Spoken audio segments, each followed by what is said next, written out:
தினசரி காலையில் நீங்கள் வந்து நடங்க அல்லது உடற்பயிற்சி செய்யுங்க, உங்கள் உடலுக்கு நல்லது என்று சொல்லுவது எப்படி ஒரு அடிப்படை அறிவியலோ அதே போல் நம்முடைய மனதுக்கும் சிந்தனைக்குமான நல்ல விஷயங்களுக்கு தேவை வாசிப்பு. எதையாவது தினசரி வாசியுங்கள், அதுதான் முக்கியமானது நான் நினைக்கிறேன். வணக்கம் சார். வைகை நதி நாகரிகம் அப்படிங்கிற புத்தகம் வந்து முதல்ல நான் கையில் வந்து இது தலைப்பே வந்து ரொம்ப விற்பனை புத்தகத்தில் வந்து எனக்கு கண்டுச்சு. அதை வாசிக்கிறப்போ நானே போயிட்டு பக்கத்தில் இருந்த கீழடி ஒரு அத்தனை வருடங்களுக்கு முன்னாடி போயிட்டு பயணம் செஞ்ச அந்த ஒரு பயங்கரமான ஒரு பிரமிப்பு வந்து இருந்துச்சு சார்.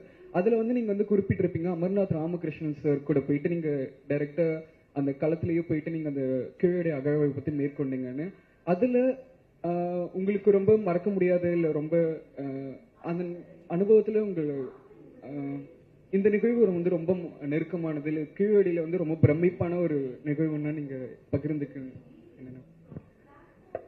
என்னென்னா வந்து கீழடி வந்து 2016, 17 2 ஆண்டுகள் நடந்தது. 16வது ஆண்டு முதல் ஆண்டு அந்த இடத்தை கண்டறிந்து 2-3 முதல் கட்டமான குழிகள் 2-3 அடி ஆழம் தோன்றினதுல இருந்து அந்த இடத்துக்கு நான் போயிட்டேன். அப்போ இருந்து வந்து அதுக்கு கொஞ்சம் முன்னாடி இருந்து வந்து அந்த கண்டுபிடிப்பு என்ற அந்த ப்ராசஸ் நடந்துகிட்டே இருந்தது. இயல்பாக வந்து ஒரு அகழாய்வு, தொல்லியல் அகழாய்வு ஏஎஸ்ஐ பண்ணுகிற பொழுது ஒரு சர்வதேசிய தரத்தோடு அவர்கள் செய்கிற பொழுது எப்படி அதை செய்கிறாங்க என்று பார்க்குற ஆர்வம் ஒரு எழுத்தாளர் என்ற முறையில் இருக்கும். அது மதுரையில் நடக்கிற பொழுது இன்னும் அந்த ஆர்வம் அதிகமாக இருந்தது.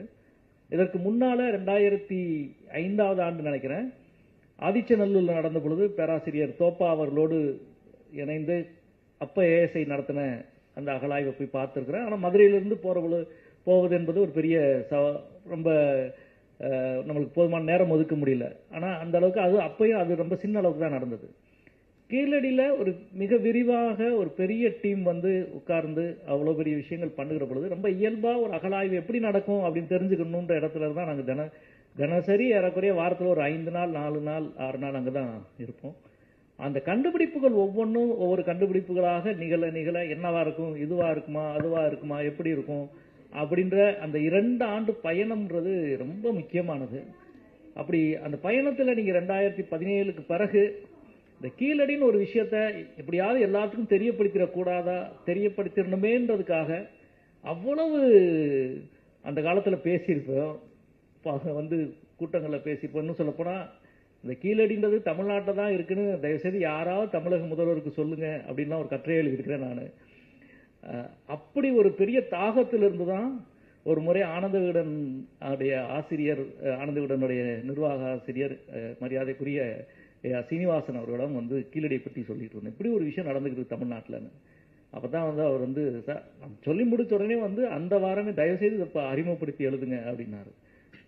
அப்படி எழுதுனதான் அந்த வைகை நதி நாகரிகம் என்ற அதான் முதல்.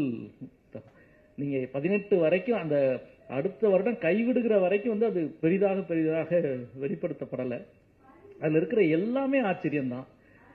எல்லாமே வந்து பொதுவாக மறைந்திருக்கிற ஒன்று வந்து வெளியில் கிடைக்கிற பொழுது அது இவ்வளவு நீளமான ஒரு வரலாற்றை கொண்ட ஒரு மொழி, அதில் சார்ந்த தடயங்கள், வரலாற்று குறிப்புகள் கிடைக்கிற பொழுது ரொம்ப ஆச்சரியமான விஷயங்களாக தான் இருக்கும். நீங்கள் வந்து ஒரு கட்கோடாரி அங்கே கிடச்சது, அது கண்டறியப்பட்ட அன்னைக்கு நானும் அங்கே இருந்தேன். கட்கோடாரி உங்களுக்கு தெரியும், அது வந்து பழங்காலத்தின் புதிய கற்கால கருவி. 15,000 வருஷத்துக்கு முன்னாடி பயன்படுத்தினது. 15,000 வருஷத்துக்கு முன்னாடி அல்ல 10,000 வருஷத்துக்கு முன்னாடி பயன்படுத்தப்பட்ட ஒரு கருவி வந்து எப்படி கிடைக்குது? இந்த வரலாறு 2500 3000 வருஷம் தானே. அப்போ இது வந்து 10,000 வருஷமா இங்கே வந்து மனித வாழ்வு இருந்ததா அப்படின்னு கேள்வி கேட்டு அப்புறம் வந்து தொன்மை மரபியல் தான். இன்னைக்கு நம்ம வீட்டில் வந்து முன்னோர்களின் படங்கள் வச்சிருக்கிறோம், முன்னோர்களின் நினைவு பொருட்கள் வச்சிருக்கோம்ல, அந்த மாதிரி வந்து பல நூற்றாண்டுகளுக்கு முன்பு, பல ஆயிரம் ஆண்டுகளுக்கு முன்பு பயன்படுத்தப்பட்ட முன்னோரின் பொருளை வீட்டில் வச்சிருந்திருப்பாங்க. எனவே 2800 வருஷம் 3200 வருஷத்துக்கு முன்னால் கட்டப்பட்ட கட்டடத்தில் ஒரு 10,000 வருஷத்துக்கு முன்னாலான ஒரு பழங்கருவி ஒன்று கிடைக்கிறது அப்படின்றது நம்ம புரிந்து கொள்வது எவ்வளவு முக்கியமான ஒரு சவாலாக இருக்குது. இதை பற்றி இன்னொரு ஆய்வு நாளைக்கு வரலாம். மானுடவியலாளர் பக்தவத்சல பாரதி தொடர்ந்து சொல்வார், சங்க இலக்கியம் என்பது ஒரு 10,000 ஆண்டுகால நினைவின் தொகுப்பு அப்படின்னு சொல்லிட்டே இருப்பாரு. எனக்கு என்ன இப்படி சொல்றாரு அப்படின்னு நான் சொல்றது, அவர் ஒரு 5-6 வருடம் கீழடிலாம் கண்டுபிடிக்கிறதுக்கு முன்னாடி இந்த ஸ்டேட்மெண்ட் அவர் சொல்லியிருக்காரு. 10,000 ஆண்டுகால நினைவின் தொகுப்பாக அது இருக்குமா அப்படின்னா நிச்சயமாக இருக்கும்.